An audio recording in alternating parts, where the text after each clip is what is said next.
প্রায় ১ মাস পর বাড়ি এলাম হোস্টেল থেকে। আর হোস্টেল থেকে আসার সময় যেহেতু কোনো ভিডিও করা হয়নি, তাই তোমাদের সাথে শেয়ার করতে পারছি না। আর এতদিন পর বাড়ি এসে মনের ভেতর কী যে আনন্দ কাউকে বলে বোঝানো যাবে না। আর বাড়ি এসেই আমি সবার সাথে দেখা করে তারপর চলে গেছিলাম ছাদে ফুল গাছগুলো দেখবার জন্য। তো এত আনন্দ হচ্ছে, এত ফুল ধরেছে, মানে কি বলবো, প্রচণ্ড আনন্দ লাগছিল দেখে, খুব ভালো লাগছিল। আর রাত্রেবেলা আমরা গেছিলাম হচ্ছে মেলাতে। তো আমি ছিলাম, বোন ছিল, ঠাকুমা আর আমার কিছু বান্ধবীরা ছিল।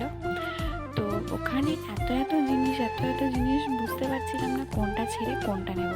যাই হোক, খাওয়ার জন্য তোমার মোমো আর মোগলাই খেলাম।